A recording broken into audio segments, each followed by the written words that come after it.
Hi. This might seem like a hot take, but I think elves are pretty cool. Groundbreaking stuff on this channel. In fact, I have my own little series of elves running around facing existential horrors on Webtoon that you can go and read right now. We just finished Arc 1. And it was brought to my suggestion as a connoisseur of elves, as they say, that I take all of your personal favorite elves and rate them, because I have such high quality taste in the knife ears that maybe people would want to hear what I have to say about them.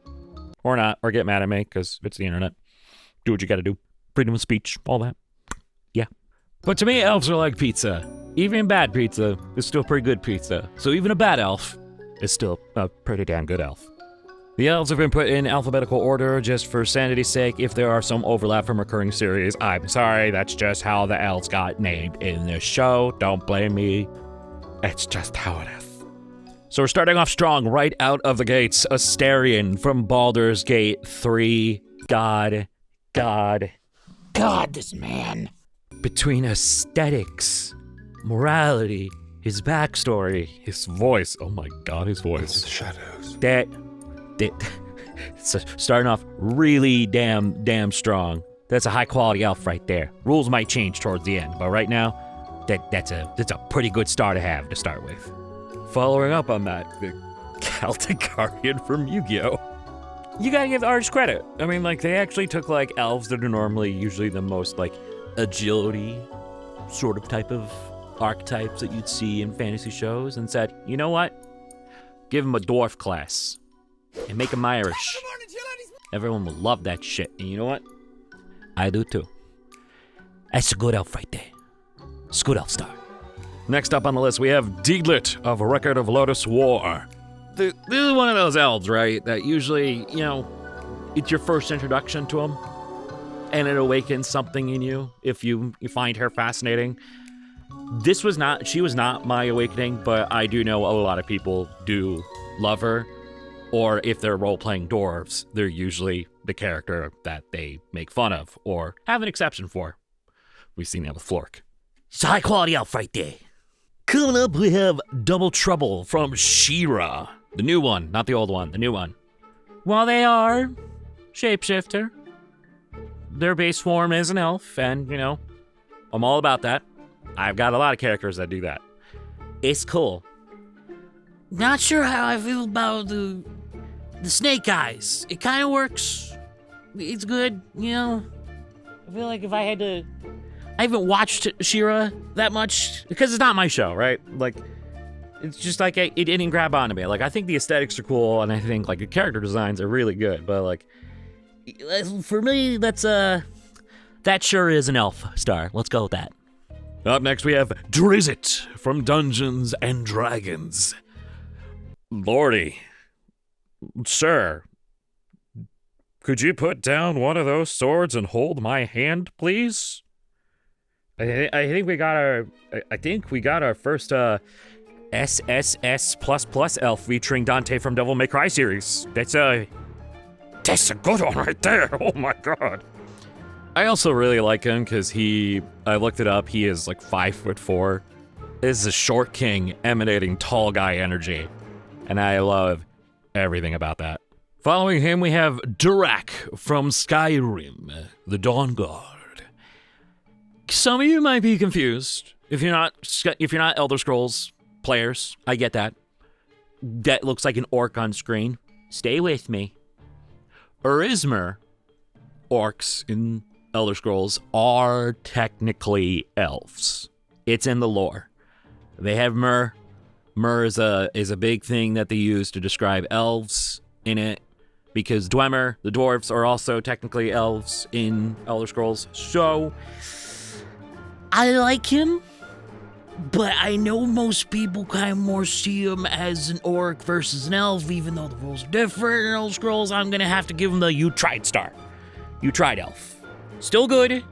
I don't know if this particular elf has a name. I'll just let the clip play for itself. That guy. I mean, he's an elf. Christmas variant. You know, like, at the pointy ears, he's got the hat. I'll give it to him. That sure is an elf star. Oh boy, here we go. Elf Fuda from Plus Size Elf. This might be shocking to some people based on the everything about me.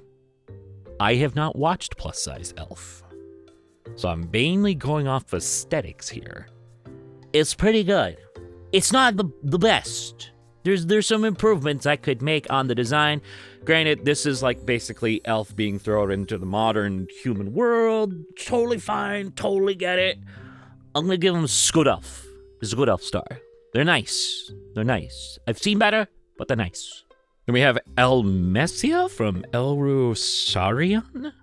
I'm so sorry if I butchered on that name. Then again, that's pretty on brand for my channel, isn't it? Right, Persephone fans? Another one of those situations, I have not watched this show. I'm going off aesthetics here. The gown is beautiful. The hair, long hair, love everything about that. Gloves, good. Ears, on point. Eyes, ma'am, I like you. High quality elf star for you. Good job. My wife submitted this one. And, you know, I'm just gonna, before we even reveal who it is, I'm already giving him the SSS++ featuring Dante from Devil May Cry series elf star. They deserve it. They really do. It's a Stydian from FF14. It's totally biased. I don't care. I love everything about this man, especially his escapades in Dawn Trail. I wish I was on the adventure that man was having. Oh my god. I love him. Oh, this one is also pretty much a no-brainer. Frieren from Fern Beyond Journey's End. No, wait, Frieren from Beyond Journey's End. For this one, simple design, but somehow very, very effective, and I love it.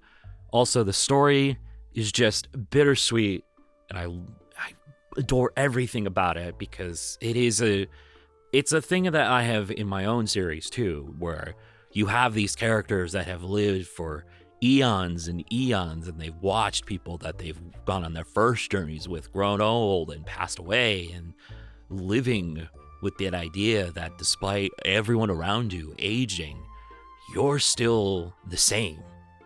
It's good stuff. It really is good stuff. I can't, like, if I had a higher sticker, I'd put it. I mean, I could, but I'm not gonna do it. But SSS++ featuring Dante from Devil May Cry series for Frieren fucking deserves it. Up next, we have Harukata from I Have Spent 300 Years Defeating Slimes and Maxed Out All My Stats. I think that's the name of the show. I basically wrote Harukata for 300 years, and that was like enough for my brain to remember. Another show that I have not had a chance to watch, but I kind of want to. It's an interesting concept. Design-wise, on her, it's not bad. It's pretty good. Like, the main elf gimmicks are there, right? Green, the cloak, ears, the gloves, it's all there. It's seen it done before, but she has done it in a very cute way. I'm gonna give it, it's a good elf star. It's very good. And we're kind of going back to this one. Hermie from also Rudolph the Red-Nosed Reindeer. If you know, the elf practice guy was same thing. I find it fascinating that head elf got the pointy ears. Hermie did it. I suppose it's the idea of character design where you want the cuter characters to have more rounder and happier features versus like sharper ones for your more stern characters. But it also feels strange because it's like, now Hermie kind of just looks like a human pretending to be an elf, which we have seen, Buddy the Elf. It's a good movie. I like it. It's wholesome. It's cute. I'm gonna put that sure is an elf, because you know what? It is. They're adorable. I can't give them anything lower than that. I feel like they'd cry. Hinoa and Minoto from Monster Hunter. I feel like if I gave these two anything less than high quality elf, not only would the Monster Hunter fandom hunt me down, Scott Falco might hunt me down. I know the board likes his twins, but I also have to agree, high quality elf star. Like, they're really good. The designs are wonderful. The way they fight in battle is so good. I love them. I love everything about them. And we have Holly Short from Artemis Fowl. I have not read an Artemis Fowl book since I was like in middle school. I'm impressed that the series is still kind of going. I believe it is. If I'm wrong, please let me know. But the fact that, like, it's relevant still, that, like, Holly was put in the submissions thing, which is good. Cause that's a good elf right there. Like, I love the actual illustrations that they've done for Artemis Fowl. It's really nice. It got a good high fantasy look to them. I adore it. It's good. Our first contender from this show. Caliph from Vox Machina. Another show I have not had a chance to sit down and watch it, and I feel like I should. The animation it's not bad. It looks good. Her design, once again, like we've seen it. Like a lot, it does seem to be like a very common thing to put elves in green. One with the forest, all that stuff. I like the headpiece. It really helps her kind of stand out from like the typical attire. So I'm gonna give her a good elf star. It's very nice. The other one. Kurueda from Plus Size Elf. Maybe I'm just biased. Maybe it's the fluffy hair. Maybe it's the fact that this was submitted in GIF form, so you see the ear twitching. Maybe it's the cute little mo cheeks. I'm gonna have to give her a high quality elf sticker. I'm sorry. It just, you know what? No. Screw that. We're going above and beyond. SSS++ featuring Dante from Devil May Cry series. Elf. It's good. I want a series about her. We have Laurel Lightfoot from Disney's Pixar's Onward. You know, I have mixed feelings about Onward. I think the message is really good. The animation is not bad. I think this feels like when Pixar was starting to teeter down just a little bit. However, that said, Laurel, really nice design. And I kind of like the premise of, like, you know, this idea of, like, the elves are kind of being, like, the human equivalent to this world. And she does really just your average mom. I like her. High quality. It's nice. It's a good change of pace. Oh boy, it's Layla from Genshin Impact. This is where I have to confess something. When I used to play Genshin Impact, I actually pushed for C6 Layla on purpose. Like, that was the one I was going for. Like, I know they were part of the limited banner, but I didn't care about who the 5-star was. I wanted that one. That is like the most aesthetically, like, all about me sort of design I would ever want for, like, elf characters, especially if they're like ice-based or defense-based. She's really, really good. Once again, if I had a higher tier, she'd be on it. But you know the drill by now. SSS++ featuring Dante from Devil May Cry. That one. They deserve it, damn it. There he is. There's our boy Link from The Legend of Zelda Breath of the Wild and all the other ones. This feels weird because Link has had so many different personalities and avatars of himself throughout the entire series. So it's really kind of hard to judge every single one of them. So we're going to go on the average. I really like them. And like Breath of the Wild Link has really nice appeal to him. Ocarina of Time is probably one of my favorite designs. Then you got more of the gremlin ones like Wind Waker and just young Link from Majora's Mask. He's kind of got more gremlin vibes to him too. But then like, so it's like, do I really want to give him the SSS++, that one? Because there's so many of them, I have to do the average. It'd feel weird, be like, they're all S tier, because I'm not a fan of. But you know who does save it? Twilight Princess Link, and not specifically the game one, the manga design. This is the man that saves it. High quality elf, average, all around. He's a good man. Then we have Malekith from Thor, The Dark World, the Marvel MCU one. I kind of forgot about the elves in Marvel MCU. I don't know, I tune things out after a while, and I kind of forget certain plot points. I like Malekith. It's a fun take on the more evil side of elves, and I think Malekith does a pretty good job being the example of that. So I'm gonna give him a good elf. It's a good elf. It's very nice. It's a shame you're part of the MCU, because boy, did things start to go weird on you guys. We have Margaret from Rune Factory 4. Ah yes, the Harvest Moon for JRPG players. And I feel like Margaret is a pretty good representation of the designs you would see in Rune Factory.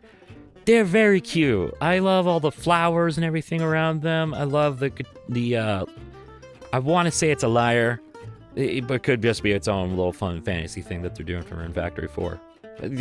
To me, my brain says that's a lyre. I like them. That's a good elf. Very cute. Would recommend. Folks have the mystical elf from Yu-Gi-Oh! I really want to like this one, but there's something about the artwork that's kind of slightly bothering me. It doesn't, like, it's a front-facing shot, right? And this could be just, how they have designed it.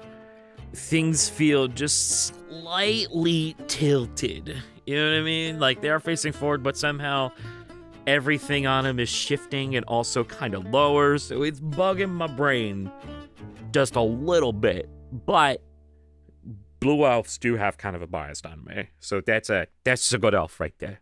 Now we have Nahida from Genshin Impact. Hot take for me.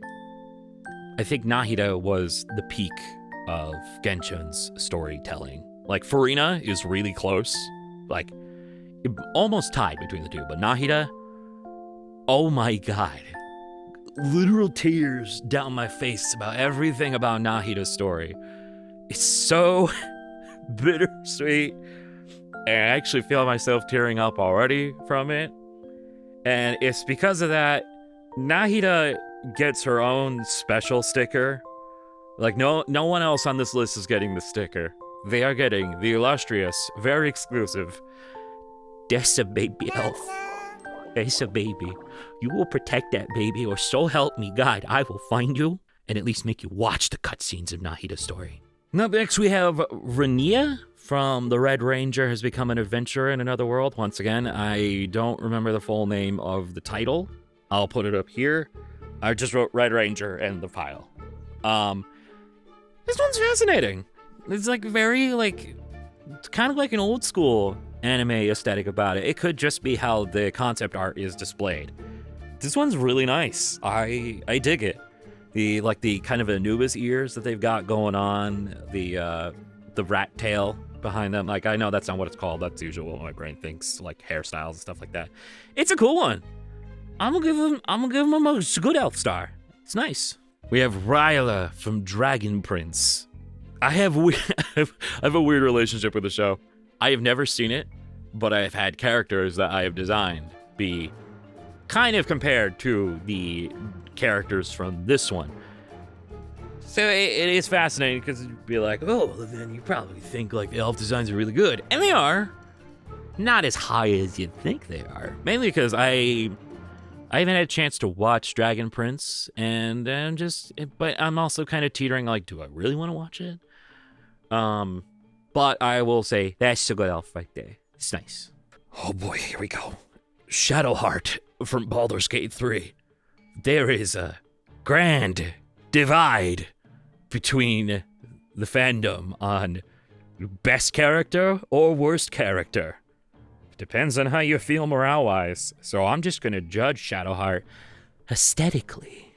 I hate to tell you this. That's an HQE design right there. High quality elf. Don't hurt me. We have Sheik from Legend of Zelda as well. This was heavily biased because I don't know what else to say other than SSS++ featuring Dante from Devil May Cry series elf. It's a good design. Holy shit. I'm normal about them, if you could tell. These one I feel like have a connection somehow. It's Vex and Vex from Vox Machina. They're both really good.